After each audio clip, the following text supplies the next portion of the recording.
everyone, and welcome to the newest edition of The Insider, the ongoing video series that keeps you up to date on all things IPW. I am the voice of IPW J-Rod. Incursion took place in Michigan's Detroit area, and we were happy to entertain a whole new group of IPW fans. We kicked the night off with a match between former tag team champion Big Jorge and England's own John Tavius. With a lighter tucked into his fist, Jorge was able to deliver a punch to Tavius that awarded him yet another tainted victory. As you remember, Big Jorge lost the tag team titles when his impromptu tag team partner, Felix Morio, was pinned by the Love Shack. Instead of thanking Felix for agreeing to team with him, Jorge sucker punched Felix after the match. Felix wants a chance to get even with Big Jorge. Jamal King arrived to thank #1 contender Terry Van Avery for having his back at Road to Glory. However, Jamal remembered that Terry had the opportunity to attack him when Jamal turned his back, and Terry decided not to do so. Jamal told Terry that if he gets another opportunity, he needs to just pull the trigger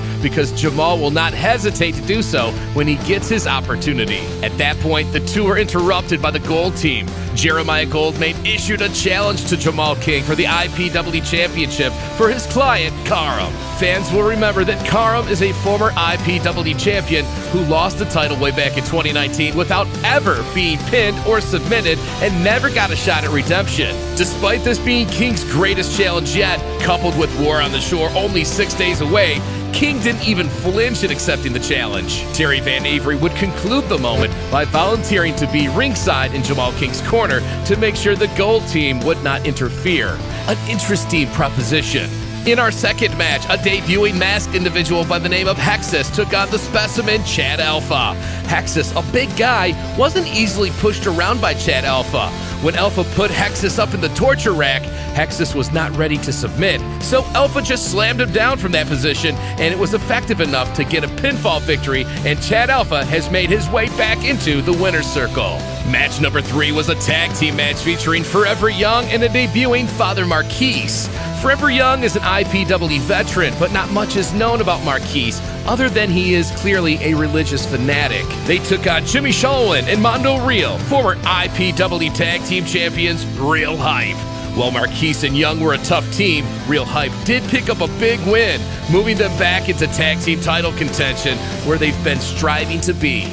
We were very excited to see a returning Atlas Hightower. Hightower hasn't been seen since early 2022. He made his debut and perhaps took his opponent a little lightly and faced a bit of an upset. He is looking to make sure his first IPW victory really means something, and that's why he agreed to take on Red Hot TDG. TDG has been on a roll lately. Blockbuster match after blockbuster match with several huge victories in a row. TDG made it known that what he is really after is that IPW Michiana Championship. Once again, TDG showed his toughness as he was put in a tight sharpshooter by the bigger Hightower and refused to tap, fighting through it until finally escaping. He was able to avoid Hightower's legendary cutter the entire match until finding victory with yet another beautiful top rope maneuver. Once again, TDG defies the odds and wins yet another match here in IPW. We promised to announce the #1 contender for the Michiana Championship to challenge the undefeated champion Bendrick Bison on War on the Shore. That contender was none other than Schwartzy. The fans were excited to hear what Schwartzy had to say until he was interrupted by Bison. The two went back and forth until Schwartzy made the challenge that he and women's #1 contender Stella Bujo faces Bendrick Bison and women's champion Randy West in an intergender tag team match later in the evening. Speaking of tag team action, the tag team titles were on the line as Jeremiah Goldmain and Anderson Knight of the Gold Team challenged the newly crowned champions, the Love Shack. The IPW Tag Team division is booming right now. Since May, the tag team titles have played musical chairs in IPW. Every single time they've been up for grabs, they've changed hands. This night was no different. Jeremiah Goldmain and Anderson Knight would take out the new champions and become the new IPW Tag Team Champions themselves. Due to the depth of the IPW Tag Team division and several worthy contenders awaiting their shot, IPW management has decided to make a fatal 4-way tag team matchup featuring the Gold Team, the Love Shack, Real Hype, and the Forgotten at War on the Shore 3. The intergender tag team match was underway as Stella Buho and Schwartzy took on the two champions. They'll be challenging at War on the Shore, Randy West and Bedrick Bison. Bedrick Bison has gotten his hand raised in every single match he's ever been in since his debut nearly a year ago, and Stella Buho has been trying hard to get another shot at Randy West after Randy threw a cheap shot at Stella a few months ago. In a shocking turn of events, Schwartzy performed a textbook backslide pin to become the first person to get a 3 count on Bedrick Bison. With the aura of invincibility taken away from both Bedrick Bison and Randy West, we can't wait to see these two title matches this weekend at War on the Shore. Jeremiah Goldmain would finally get yet another chance to bring back the IPW Championship to the Gold Team, as former IPW Champion Karam would finally get his shot at the title against the current IPW Champion, the Supreme Jamal King.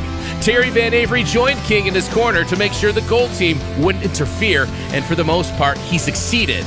Eventually, the Gold Team grew frustrated with their inability to cheat and began attacking Van Avery. The new tag champs and Van Avery fought to the back, and Karam and King were left alone to finally have a one-on-one showdown. In the end, King would lock on the Supreme Lock and pull off what is arguably the biggest win of his career as he forced Karam to submit. This would officially lock in Jamal King versus Terry Van Avery at War on the Shore. During King's victory celebration, Van Avery made his way back to the ring, and this time, he did what King dared him to do and absolutely kicked Jamal King's head into the cheap seats. This has all the ingredients to be one of the most epic battles in IPW history, and it finally goes down this weekend. That concludes this edition of The Insider. The wait is finally over. Join us Saturday, July 1st, atop the deck of the USS LST 393 in Muskegon, Michigan, as IPW presents War on the Shore 3.